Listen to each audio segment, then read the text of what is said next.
Face à la remise en question de nos modes de vie traditionnels, des hommes et des femmes ont fait le choix de rompre avec le système en place pour créer un monde à leur image. Curieuse de découvrir ces vies loin de la norme, j'ai décidé de partir à la rencontre de ceux pour qui le bonheur rime avec autonomie. Après de longues heures de route à travers la France, j'arrive enfin aux portes du petit hameau du Ruisseau, tout proche de la ville de Châteaubriand. Initié par un couple que l'on annonce volontiers comme étant parmi les pionniers de l'autonomie, ce lieu abrite aujourd'hui plusieurs familles, de parcours et d'horizons différents. Je suis impatiente de découvrir de quelle manière une vie en autonomie se pratique au quotidien dans le cadre d'un collectif. Je découvre rapidement que ce lieu est constitué de 3 habitations. Une petite maison en terre, une yourte, et un peu plus loin, une grande maison en pierre qui semble dater d'une époque plus lointaine. Le chemin me guide naturellement vers cette dernière habitation, celle qui abrite depuis leur rencontre la fabuleuse histoire d'un couple étonnant. Convaincus que le bonheur passe par la sobriété, Patrick et Brigitte Baronnet ont ici fait de leur vie un laboratoire de l'autonomie. Alors ici, on voit le chauffe-eau solaire que j'ai construit il y a 40 ans et qui marche toujours aussi bien. J'ai les photopiles qui donnent de l'électricité. J'ai la serre qui donne de la chaleur. J'ai un banc thermique qui stocke les calories dans la serre. Un séchoir solaire qui est au bout de la serre là, qui permet de sécher les fruits. Et puis ici, on voit l'éolienne en haut. On voit encore 6 mètres carrés de photopiles tournantes ici. On voit la serre. En fait, il y a presque tout. Depuis les 14 et 15 juin 1997, c'est-à-dire exactement 20 ans, on est complètement autonome en électricité. Alors ce qui est intéressant, c'est de savoir qu'on a tout le confort. Alors le confort que nous, on estime juste, hein, mais on a la lumière, on a l'aspirateur, on a Internet, on a la télévision. Une machine à laver. Une machine à laver et tout l'électroménager, on se prive de rien, quoi. Le récit et la démonstration de Patrick me laissent admirative. Leur besoin de liberté les a poussés à repenser la totalité de nos modes de consommation d'énergie traditionnelle. Créatifs et visionnaires, ils ont puisé leurs connaissances au fil du temps dans leurs lectures et leurs rencontres. Se rapprocher des éléments, retrouver l'évidence de la connexion aux énergies de la nature, tel pourrait être leur credo qui les a logiquement amenés à repenser également leur approvisionnement en eau. Quand on a décidé d'être autonome en eau, on avait ce Zoom, un bâtiment un peu spécial qui fait 80 mètres carrés. Et donc, on a rajouté, il y a une maison derrière qu'on a faite entre-temps, donc on a en tout 160 mètres carrés de captage d'eau.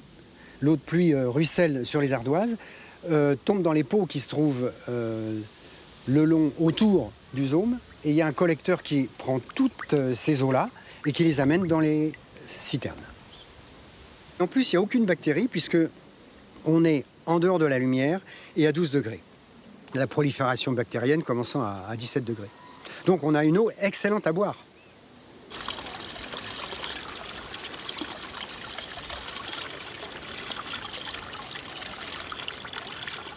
On ne paye plus 1 centime d'eau depuis 40 ans et plus 1 centime d'électricité depuis 20 ans. Voilà. Il y a aussi notre mode d'alimentation. Ce qui nous intéresse, nous, c'est surtout la santé. Et donc, on mange très peu de viande, très occasionnellement. On est autonome à 80% en légumes. Après, on achète quand même l'huile. On achète, par exemple, les raisins secs. On achète les céréales.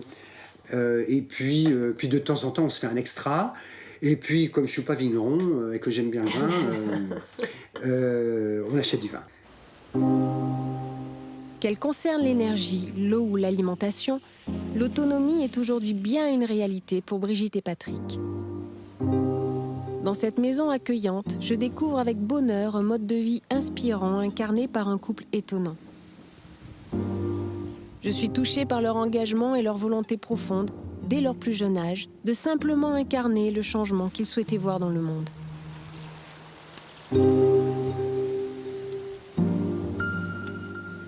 il se trouve que je suis né à Paris, Paris 14e. On était dans une impasse près du bois de Clamart. Et donc, naturellement, j'ai vécu très proche de la nature, très proche de la forêt. Toute la rue, il y avait la maison et derrière le jardin. Et des grands jardins. C'était finalement, si près de Paris, un monde relativement rural. Dans les années 60, la rue de la Forêt est devenue la rue du président Roosevelt.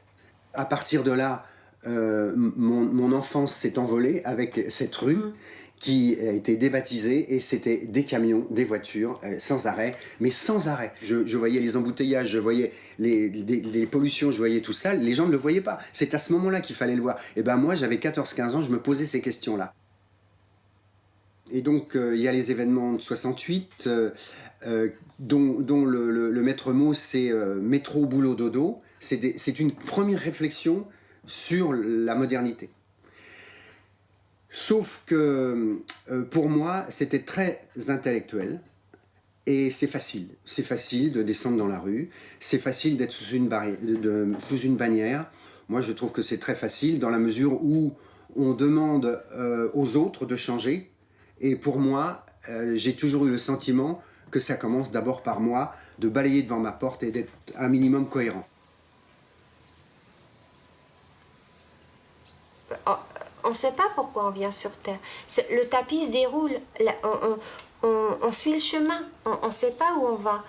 Mais moi, je ne peux pas dire en 68, je voyais ça. Non, ça, moi, je suis incapable de le dire, je ne peux pas le dire. Et en même temps, moi, mon souhait, c'était d'être en accord avec... marcher sa parole, pour moi, c'est super important. C'est-à-dire, c'est ce que disent les Indiens. Ma parole est en cohérence avec mes actions. On a des idées, on les met en œuvre. Voilà, on a eu une vision, un rêve, on le met en œuvre. J'avais 22 ans en 68, et c'est là que j'ai rencontré Brigitte. Nous, on s'est dit, si on veut un monde meilleur, eh bien, on va commencer par essayer de vivre avec peu pour partager. Donc, on quitte Paris, on achète une petite maison. Il y avait le service d'eau, la Lyonnaise des eaux qui passait, on avait l'eau du robinet, mais l'eau de la ville, on avait l'électricité, et puis on avait des toilettes à eau.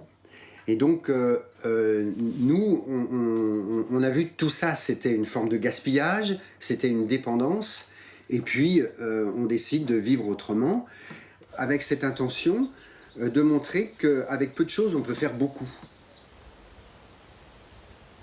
Quand on a vu le nucléaire, entre autres, on s'est dit, mais c'est extrêmement grave, on ne peut pas faire de compromis avec le nucléaire. Et donc, on a été à une manifestation à Nantes, et on était d'ailleurs en tête de la manif, avec nos enfants. On rentre ici, on allume la lumière. On se dit, c'est pas possible.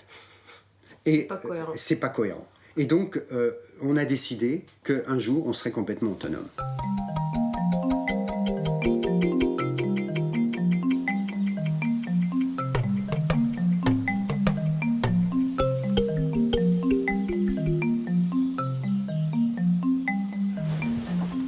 Ça, c'est le reste de l'éolienne qui nous a servi pendant 20 ans.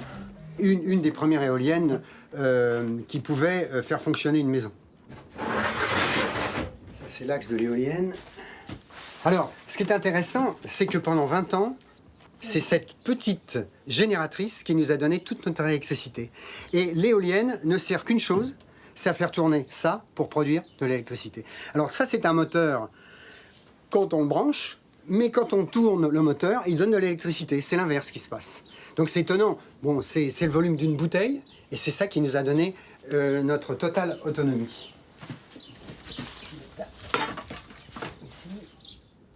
Progressivement, en s'affranchissant des besoins factices que notre société nous impose, il y a une évidence qui est apparue, c'est qu'on est des êtres humains sur une planète qui nous donne tout et qui nous donne l'abondance.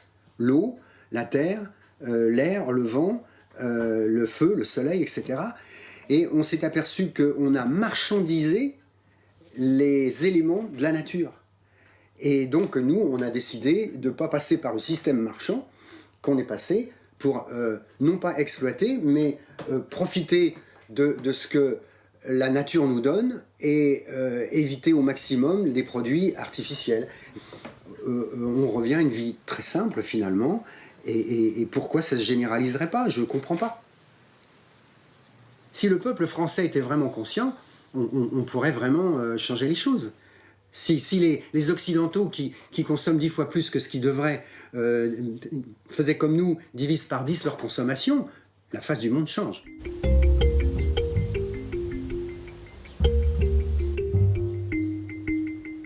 On est sans arrêt en train de réfléchir à ce qu'il est bon de conserver de la tradition, des modes de vie anciens, et aussi ne pas refuser la modernité. Bon, par exemple, on a Internet, j'ai un site Internet qui marche très bien et qui nous sert énormément.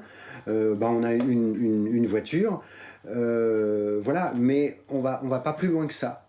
Et en fait, avec un demi-salaire, on a pu assouvir tous nos besoins avec 4 enfants. Car au-delà de la volonté de s'affranchir d'un système, l'autonomie a d'abord été, pour Brigitte et Patrick, le moyen de vivre dans le partage, la simplicité et la solidarité. Une philosophie érigée en principe de vie qui a fondé les bases de l'éducation de leurs enfants. Donc on était 4 enfants, c'était bien dur pour eux aussi, parce que 4 enfants, il faut les gérer. Et en fait, on a été, je sais pas comment dire, cobayes de leur expérience. Alors c'était drôle parce que c'était beaucoup d'expérience avec le pipi-caca et c'était les toilettes à litière. Et du coup, j'invitais pas forcément des gens qui n'étaient pas conscients de... voilà, parce que en fait, j'avais pas des toilettes. C'est difficile de dire à l'autre, on tire pas la chasse d'eau ici. Et en fait, moi, leur dire, voilà, ça se passe comme ça, parce qu'il y a tout un processus de conscientisation derrière. Eux, en fait, ça les faisait cogiter, mais moi, j'assumais pas. C'est plus moi qui étais dans le... Putain, j'ai des parents, faut les assumer, quoi. C'est juste ça, mais... Ouais. Donc, je suis partie de chez mes parents parce que j'en avais marre, et du coup, j'avais besoin d'explorer autrement. Donc, consommer, voilà, bouffer comme tout le monde. Voilà, j'avais besoin de faire mes expériences. Et c'est quand tu commences à avoir... En fait, moi, c'est mon corps qui m'a parlé. C'est les mots de bide. En fait, du coup, tu regardes comment les autres ils consomment sans regarder ce qu'ils consomment vraiment. En fait, ils sont pas forcément conscients. Mais moi, c'est surtout mon corps qui m'a fait hey, reviens à la nature, reviens à plus simple.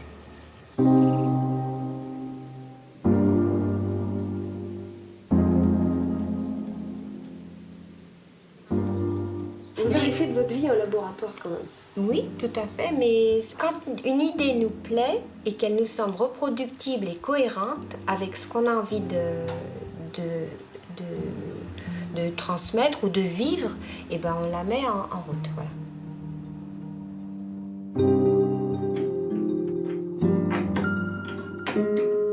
Quand on s'est installé ici en 1976, notre but c'était de vivre en accord avec nos idées. Il se trouve qu'au bout de 20 ans, on s'est rendu compte que c'était possible, qu'on nous avait dit que c'était pas possible, et qu'on s'est dit, faut quand même dire aux gens qu'on peut vivre autrement. Pour nous, notre acte politique majeur, aujourd'hui, maintenant, c'est de passer l'information.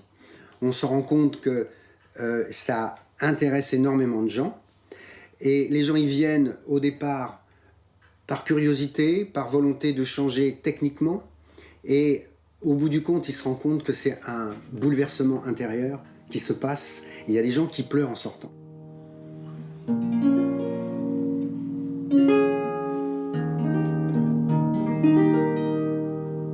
Touchés par cette belle histoire d'amour et de liberté, je comprends que le chemin qu'ils ont emprunté dès leur jeunesse n'a pas dû être de tout repos.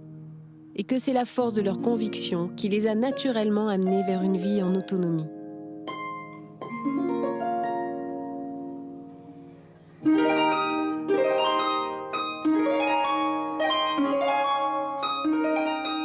Patrick et Brigitte apportent ainsi la preuve irréfutable qu'il est possible de vivre autrement. À ce jour, ce sont plus de 50 000 personnes qui sont déjà venues leur rendre visite afin de trouver ici des réponses à leurs questions. Demain, le hameau va à nouveau accueillir une vingtaine de curieux, tous impatients d'expérimenter ce mode de vie autonome. J'ai hâte de partager avec eux ces quelques jours, au cours desquels chaque habitant du hameau fera part de son expérience, adulte comme enfant.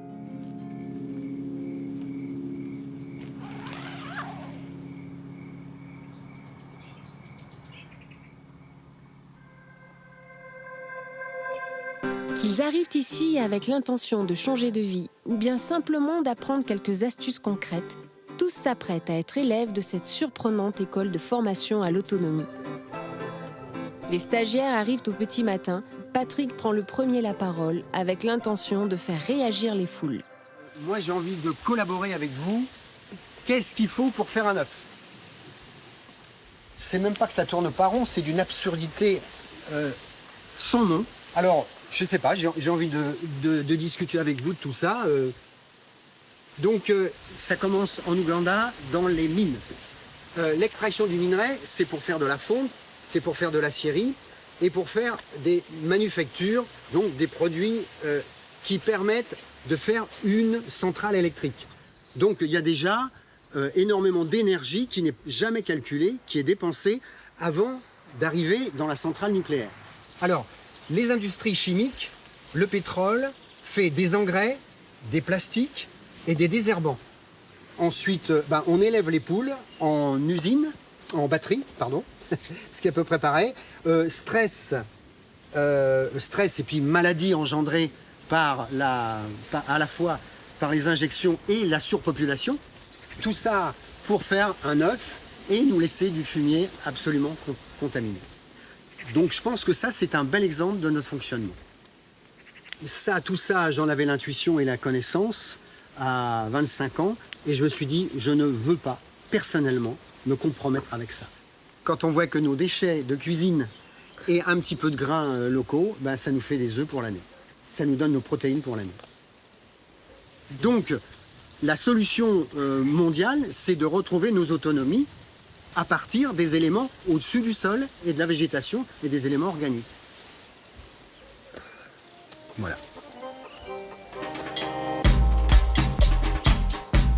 Les graines de la réflexion ainsi posées dans la tête de chaque stagiaire, va s'en suivre une série d'ateliers d'éveil et de formation à la prise en main de nos vies et donc à l'autonomie.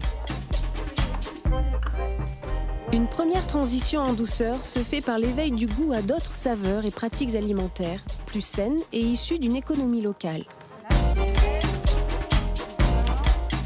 Aujourd'hui, c'est par les conseils de Théra, habitante du hameau, que le groupe découvre une nouvelle adaptation de la recette des lasagnes.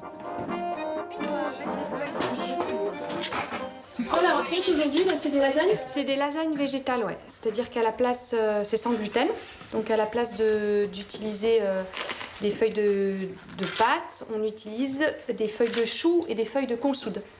Et on fait une sauce, une crème à base de graines de tournesol, produite chez un producteur du coin. Et ça, c'est pour remplacer la béchamel.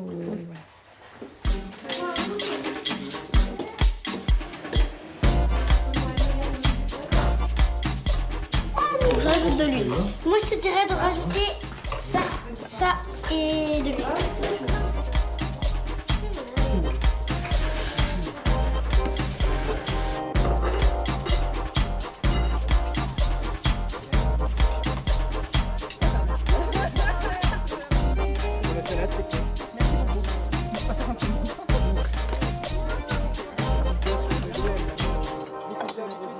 Alors, aujourd'hui, c'était des lasagnes végétales avec des feuilles de chou et de consoude. Donc, ensuite, une garniture de quinoa, carottes, du maïs, un peu d'olive. Et puis, pour remplacer la crème fraîche, on a fait une sauce aux graines de tournesol. Je travaille dans la finance d'entreprise. Donc, dans des choses qui ne sont pas très... qui font pas tellement de bien à la terre. Mais je suis en train de converger vers autre chose. c'est l'aboutissement d'un cheminement qui dure depuis plusieurs années vers une reconnexion à l'essentiel et quand même une grande quête de réappropriation de nos modes de vie et l'autonomie en fait partie, enfin elle est même primordiale, quoi. C'est la condition de la liberté.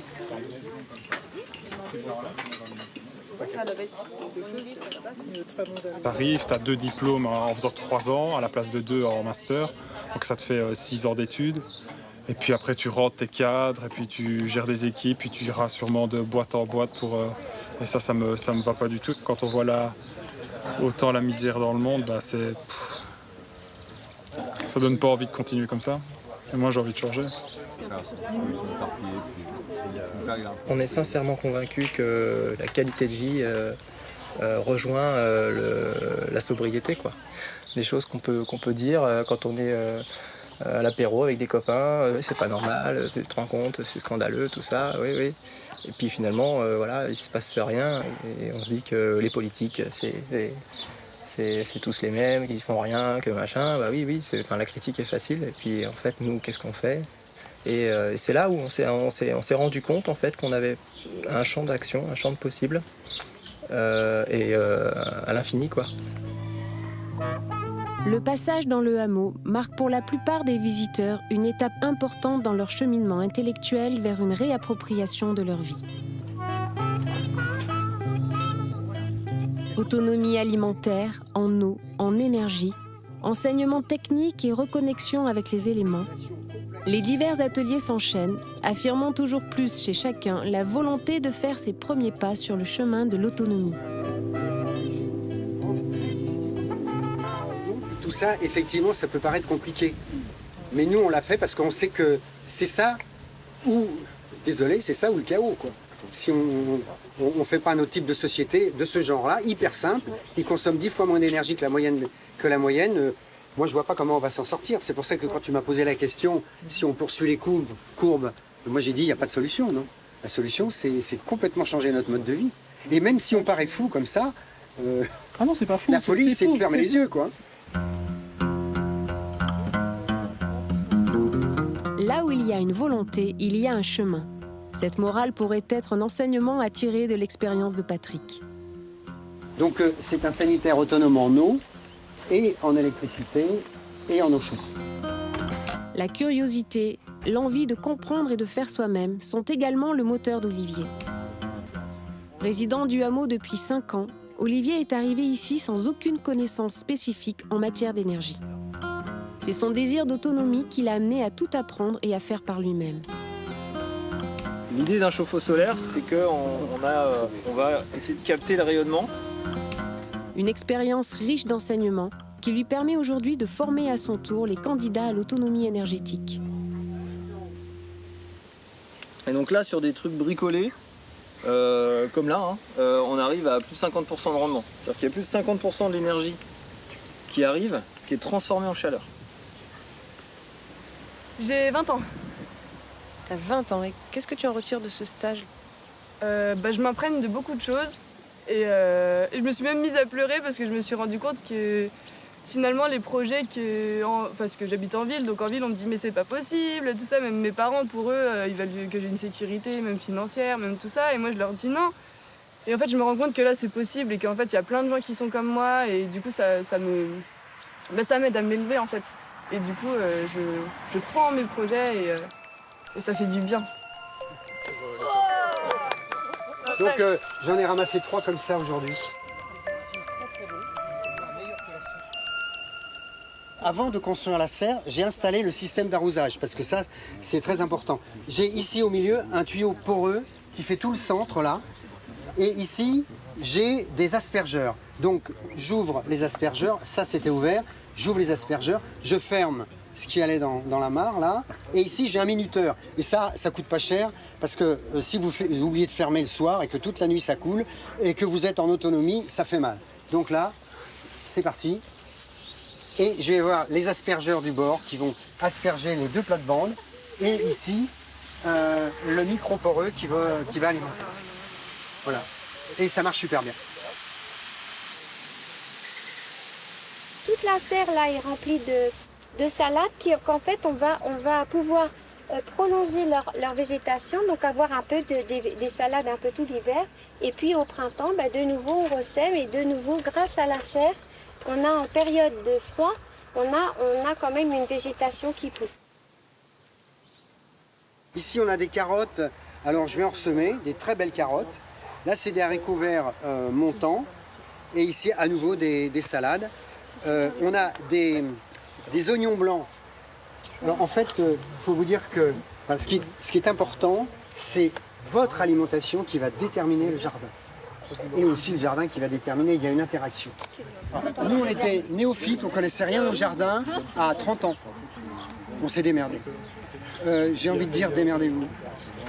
Vous ferez des erreurs, mais vous aurez parfois des grands succès et puis des erreurs évidemment. Voilà. Mais il y a le bon sens, il faut démarrer.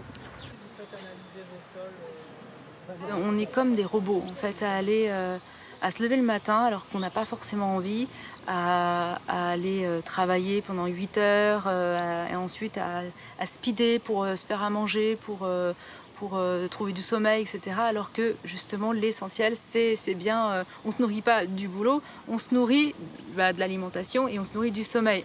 Moi je veux pas participer à tout ça en fait, je veux pas mettre un pied là-dedans, donc alternative, oui, c'est l'autonomie. Au travers de ce travail de fer, je gagne en épanouissement, c'est la vie tout simplement, c'est le bonheur. Enfin, la parabole est vraiment faite pour chauffer de l'eau très vite. Donc si vous voulez faire chauffer de l'eau très vite, ça marche. Celui-ci, on le met et on le laisse et au bout de 2 heures, c'est cuit, quoi.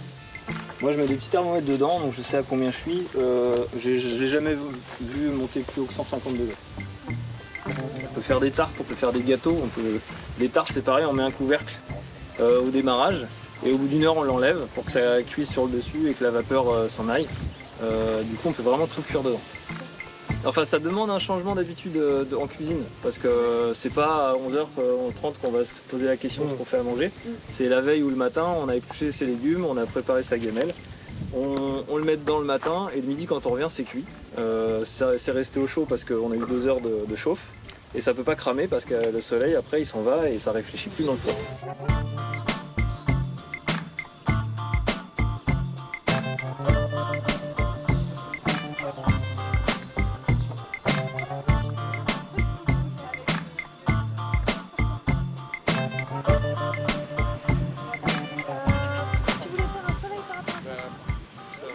J'ai une entreprise en économie d'énergie, en consultance.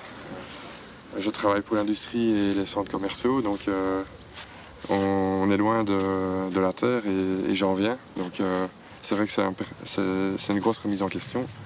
Simplement revenir à la terre et à l'énergie solaire tout simplement fait qu'on va revoir nos consommations à la baisse et on va aussi recréer des liens de partage et d'entraide autour de nous parce que nécessairement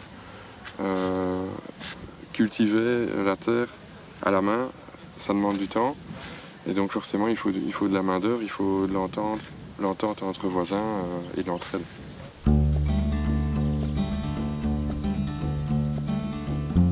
Prendre le temps de se reconnecter à soi et aux éléments.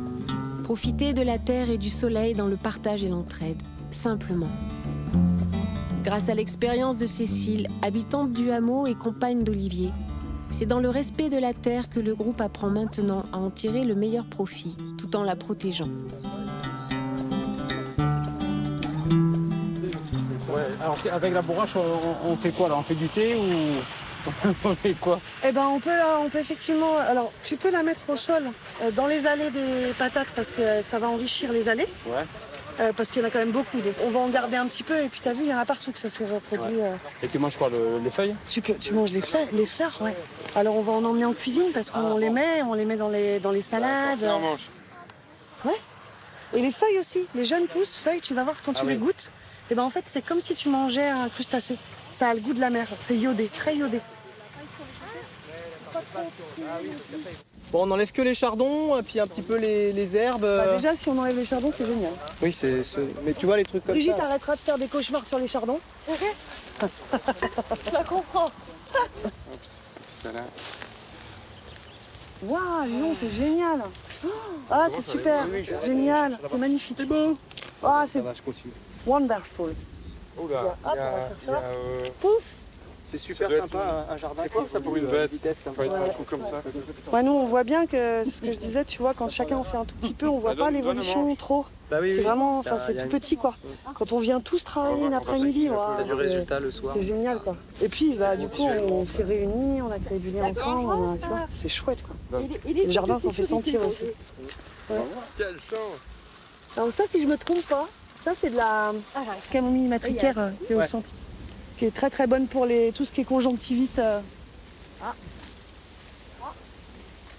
Tu fais juste une tisane, de camomille, et puis avec une pipette, tu la mets dans l'œil quand tu as une infection au niveau des yeux. C'est hyper efficace. Aussi pour toutes les allergies, ça aide vachement. Si t'as envie, vas-y, regarde le temps qu'on range. On multiplie quand même pas mal nos façons de se soigner, mais majoritairement, c'est 80% c'est naturel. Donc ça va être par les plantes en premier, par les légumes. Enfin, des fois, il y a des trucs. Je sais que Brigitte, pour une otite, on avait mis de l'oignon, une petite truc d'oignon dans l'oreille et de l'argile en fait tout autour de mon fils quand il avait ça là. C'était génial, ça a été génial. En 3 jours, c'était fini. Alors attends, quand tu déménages, T'es en colère? Ah, mais qu'est-ce que tu fais? Bah, je vais te faire un cataplasme d'argile. Mais c'est pas là, ma piqûre. Non, mais je vais faire surtout là où c'est gonflé. Encore là. Je veux que ça soit plein avec l'autre. Même si... Cécile et Olivier souhaitaient offrir à leurs enfants une vie plus simple et plus proche de la nature. Ils se sont alors installés dans ce hameau, proche de Brigitte et Patrick, il y a près de 5 ans. Petit pauvre. Installés dans une yourte tout confort, leur choix de vie se concrétise également par l'autonomie. Est-ce que tu veux venir faire un câlin? Ils vivent et élèvent ici librement leurs 2 enfants, Méline et Jolane. Je suis née dans le 94, dans le Val-de-Marne. Ce qui s'est passé, c'est que moi, j'ai rencontré l'animation. Et je suis devenue animatrice, je m'occupais des enfants. Et ça m'a passionnée. Petit à petit, je suis devenue directrice d'un centre de loisirs. Et un premier centre de loisirs créé. Et ça, voilà. Et donc, j'ai rencontré une très belle équipe d'animation. Et donc, voilà, Olivier est arrivé 1 an après moi. On s'est rencontrés là. Et ça a été une très belle rencontre. Visiblement. Visiblement. J'avais un regard sur le monde tellement fou. Je me disais, mais c'est quoi ces gens qui courent? C'est quoi ce monde qui tourne en rond? C'est quoi? Les gens, ils se lèvent, ils vont bosser, ils reviennent, ils sont crevés, ils en peuvent plus. En fait, tout le monde s'arrache la tronche, tout le monde se moque les uns des autres. Enfin, il y avait un truc, je me disais, mais c'est quoi ce truc? Je me disais, pourquoi faire des enfants? Et c'est vrai que la rencontre avec Olivier, ça m'a redonné du goût. Voilà. Et du coup, on s'est dit, bon, on va peut-être faire des enfants. Et puis peut-être qu'on pourra œuvrer pour autre chose, ouais.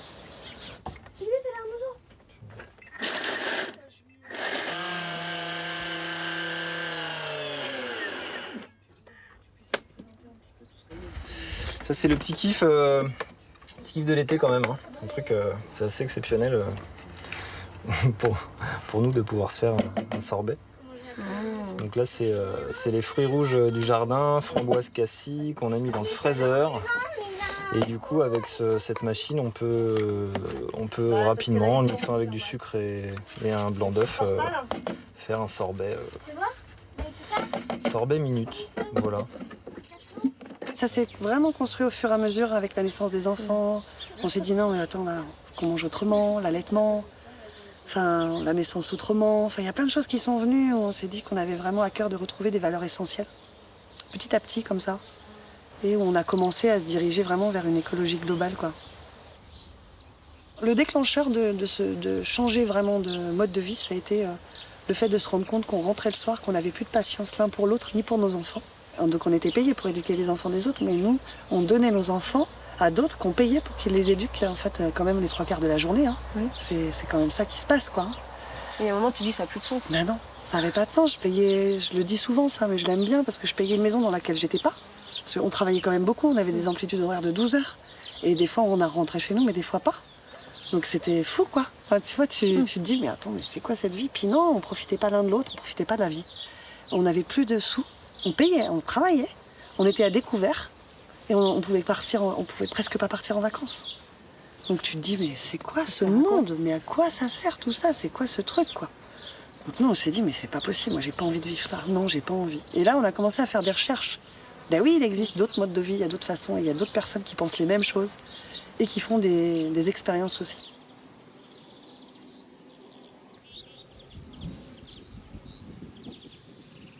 Jolan avait à peine 2 ans et là on s'est dit, bon ça suffit de parler, ça suffit de faire des recherches, ça suffit, maintenant on réalise nos rêves, quoi.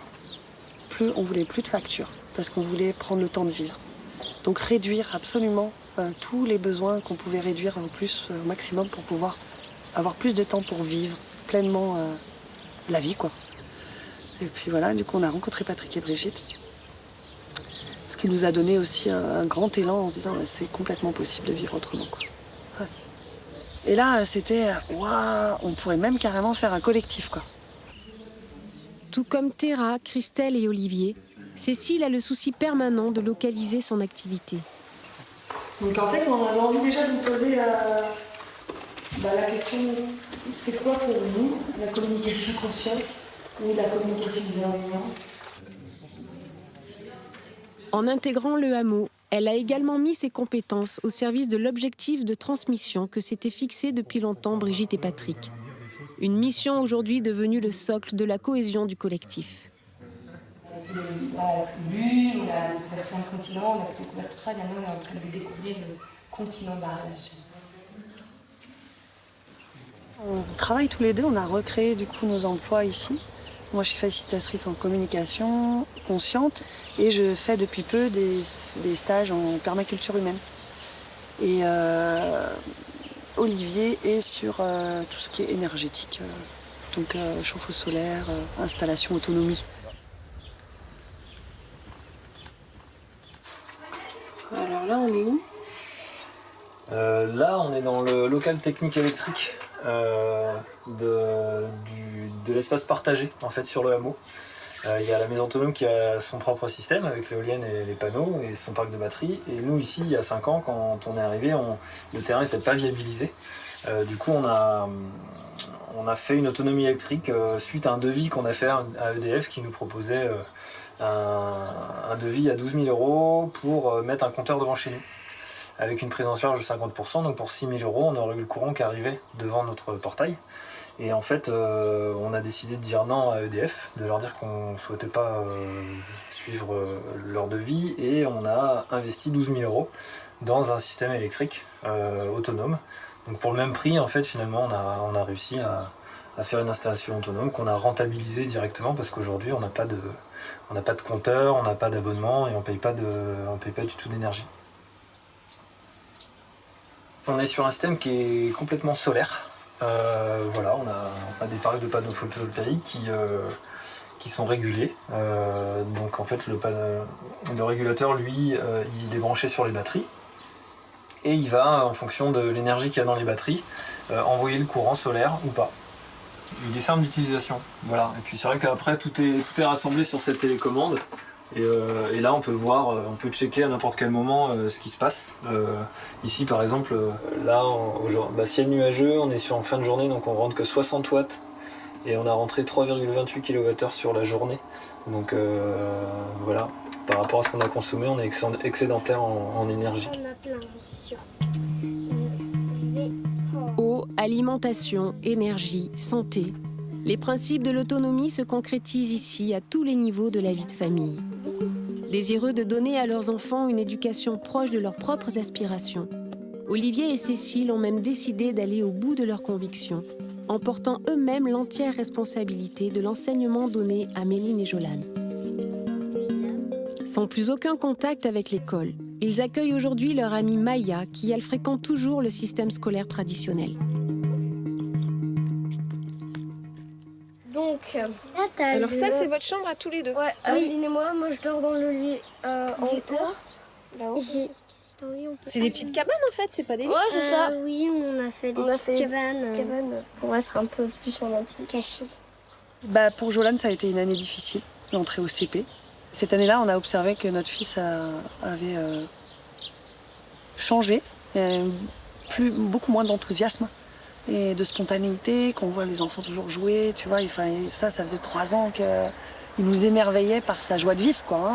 Tout ce qui était pour nous avant, qu'on avait mis dans notre vie au quotidien depuis qu'il était tout petit. Moi, je lisais des contes, on faisait ça, on chantait des chansons, on avait des poésies, ça faisait partie vraiment de notre vie.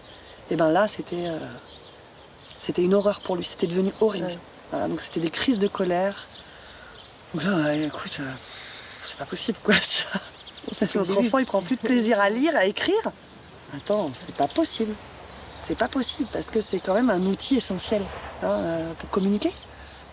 Et là, on lui a dit, écoute mon chéri, on a su qu'il existait un réseau d'instruction en famille dans le coin. Et il y a plein de gens qui font l'instruction en famille et je te propose qu'on aille les rencontrer petit à petit. Donc pendant qu'il était à l'école, on rencontrait ces familles petit à petit, individuellement et même collectivement. Et là, de voir tous ces enfants, ne pas aller à l'école, apprendre autrement. Ils n'étaient pas obligés d'être assis derrière une chaise toute la journée pour travailler et apprendre. Enfin, tout. Il y a eu un basculement et Joanne et Méline m'ont dit direct, ah mais nous c'est fini, on ne veut plus aller à l'école. Et donc en fait, elle voyait qu'on n'avait pas du tout de plaisir à faire tout ça, donc elle s'est dit qu'il y avait un problème. On n'avait pas de plaisir à aller donc, à l'école. Donc elle nous a sorti de l'école. Elle a trouvé un moyen pour nous sortir de l'école. Après, elle a trouvé l'instruction famille, une trentaine de familles. Elle a acheté des livres, elle a trouvé un endroit où des livres. Il a acheté tout ça, elle a fabriqué des trucs là-dedans et on a acheté une armoire de l'instruction en famille. C'était fin août et début septembre, on a déclaré nos enfants à l'éducation nationale. J'ai l'honneur de vous informer que nous ferons l'instruction en famille. Ça se fait simplement, tu fais une lettre fais juste un courrier. l'éducation nationale et tu lui dis mes enfants n'iront plus à l'école. Oui, parce que légalement, dans la loi, tu es dans l'obligation de donner une instruction à tes enfants. Ouais. Mais ce n'est pas une obligation de les mettre à l'école, c'est juste un moyen de répondre à une instruction. Et donc après, tu as plein de façons, dont l'instruction en famille pour y répondre. Doll. Great dressing gown. Moi, j'ai envie que ça soit du jeu, en fait. Parce que c'est ça, en fait. De toute façon, c'est s'amuser. Elle se rend compte, quand on a besoin de calculer naturellement, quand on fait du chantier, ben, on est obligé de multiplier. Tu es obligé de mesurer, tu multiplies, tu calcules quand tu dois couper ton bois. Tout ça, elle le fait au quotidien, en fait, dans le chantier. Méline, elle adore aller dans le chantier, tu vois. Et donc, en fait, la multiplication fait partie de la vie. Parce que quand on construit, quand on fait des choses, ben, on en a la nécessité. Et là, à partir de là, ça a du sens. Ok. Alors, c'est moi qui commence. Maman, dans la famille, les ennemis. J'aimerais le pivert. Je l'ai. Je te le lis ? Oui. Le pivert, affamé, perce le bois de la ruche à l'aide de son bec puissant. Puis, avec sa très longue langue collante, il avale les abeilles. On en a un en plus, hein ? On en a un pas loin. Qu'est-ce qu'il y a de mieux ou de moins bien d'aller à l'école ou de rester ici? Quand tu vas pas à l'école, c'est que tu rencontres pas beaucoup de copains. De l'école, tu peux pas t'en faire beaucoup. C'est ça à l'école que tu trouves. Mais Méline, elle a fait... Si t'as des... En fait, moi aussi, j'avais la même peur que toi de faire l'instruction famille. C'est que je ne voyais aucun copain. Et là, je suis arrivée et j'ai vu des millions de personnes. 30 millions. Non, au moins 150 ou 300 Là, ça dépend. Personne n'a jamais compté combien il y en a parce qu'il y en a tellement. Tellement il y en a, on peut même plus les compter.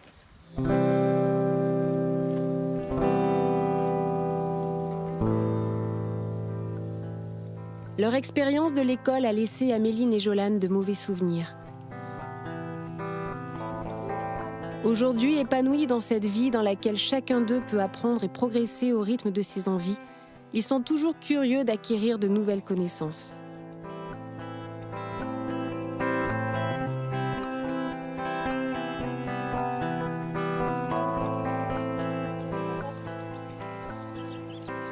Alors elle a dit, tu soulèves et c'est dessous. T'as jamais cueilli des patates? Jamais. Ah bah maman, dis donc ça va être sympa. Ah ouais, c'est là. Ah Méline, une patate. Ok,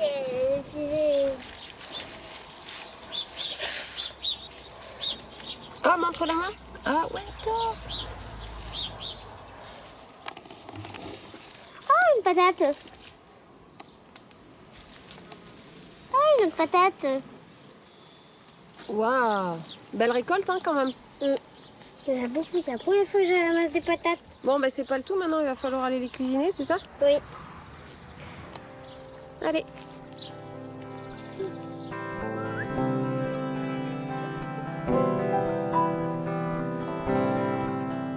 Proche de la yourte de Méline et Jolane, se trouve la petite maison en terre et paille de Terra.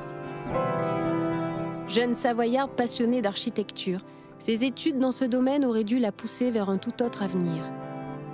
C'est un profond besoin de reconnexion à la nature qui l'a pourtant amenée à rejoindre le hameau il y a 5 ans. La première partie de ma vie, j'ai juste suivi ce qu'on me disait qu'il fallait faire. Je ne me posais pas trop de questions. Puis on me disait le béton, ça marchait comme ça. Puis j'aime bien suivre des recettes. Donc j'aimais bien me dire, bon, le béton, ça marche comme ça. La structure, c'est comme ça. Puis du coup, j'avais à cœur... Il y a un côté un peu scolaire là-dedans. Et c'est vrai que je regardais tout ce qui était... les maisons en paille et en terre de manière un peu de waouh, mais comment ils font? Ça a l'air.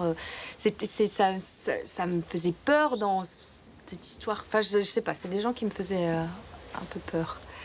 Et je vois qu'en fait, dans le béton, entre toutes les peintures, l'école.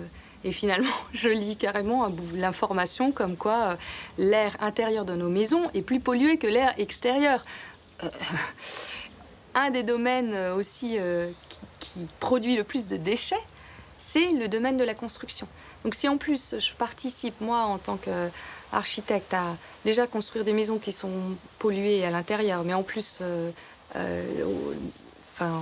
à polluer aussi l'ensemble de l'environnement par la construction, ça m'a posé question. Voilà. Je commence à utiliser de la peinture écologique, à m'intéresser aux énergies alternatives. Et surtout, moi, à ce moment-là, je travaillais à Noirmoutier et je voyais les sommes astronomiques qu'on dépense pour construire des maisons. Et quelque part, une idée qui germe que moi, j'ai des besoins qui sont assez simples, en fait. Et que je rêverais d'un petit endroit, une petite maison, un truc... simple, quoi, la simplicité. Et du coup, je participe à des chantiers participatifs d'autoconstructeurs. Et là, belle leçon d'humilité, parce que moi qui sors d'une école d'architecture, qui ai travaillé en cabinet, je m'aperçois que j'ai tout à réapprendre. J'ai participé à la construction de cette maison-là. Je ne savais pas forcément que j'allais habiter ici, mais j'ai participé à toutes les étapes de construction depuis le début. Donc moi, j'ai fait ça pour filer des coups de main, mais aussi parce que ça m'intéressait d'apprendre à construire une maison de manière aussi simple, en fait. Là, je m'assure que c'est bien que des cailloux et que c'est pas des petites mottes d'argile. Et vous faites quoi, les filles, là? Barbotine. De la terre argileuse avec l'eau.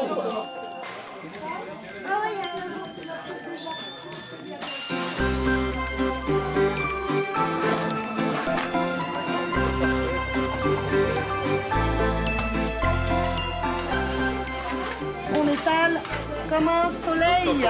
C'est comme quand on fait le pain. Voilà. Il y a un jour, j'ai compris ce que c'était l'autonomie. Enfin, ça a fait un déclic. C'est comme si j'avais compris intellectuellement, mais un jour, ça a fait un déclic dans mon corps, où j'ai dit « Waouh, mais en fait, vous habitez ici comme vous habitez dans un bateau. » C'est-à-dire que vous êtes à écouter le vent, l'eau, le soleil, la nature, et vous êtes en permanence à être en interaction avec ces éléments-là. Et moi, ça m'a plu, mais au niveau du cœur, quoi. Et l'autonomie aussi, pour moi, c'est aussi... donc il y a une aventure humaine et collective, c'est aussi pour moi savoir reconnaître que je suis dépendante. Oui, je suis dépendante de l'eau, de l'air, de la nature, du soleil, de mes relations avec les uns, et comment j'en prends soin. Et ça, c'est... En fait, rien que de le dire là, ça me touche beaucoup. Je sens à quel point ça me touche beaucoup. Ouais. Je me sens... Voilà. Maya, c'est sous, et Maya. Je savais pas que ça pouvait être bien comme ça, la vie. Il y en a un qui a trouvé un bon moyen de transport écologique. Les visiteurs sont maintenant repartis chez eux, avec la ferme intention de faire à leur tour évoluer leur propre vie. Qu'elle déclenche en eux un changement radical ou leur apporte simplement de nouvelles connaissances, Cette immersion au cœur d'une vie simple et faite de bon sens les aura tous confortés dans l'idée qu'un autre monde est possible. Tour à tour inventeurs et visionnaires, témoins actifs d'une possible présence durable de l'homme sur Terre, les habitants du hameau se sont ici tout simplement réappropriés leur vie. Touchés par l'authenticité de ces nouvelles rencontres et convaincus de la parfaite reproductibilité de ce mode de vie, je quitte le hameau pour poursuivre ma route, toujours à la découverte de nouveaux chemins.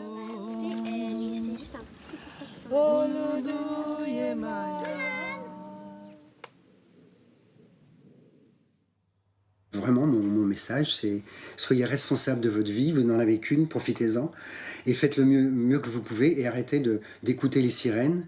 Regardez quelques bons films à la télé, mais pas les chaînes, les mainstream, c'est une catastrophe. Et donc, reprenez le pouvoir mental, et soyez responsable de votre vie, et responsable des autres. Aimez la vie, aimez vos enfants, aimez la Terre, aimez la planète. C'est ça, c'est de l'amour, quoi. Voilà, c'est tout. Oh!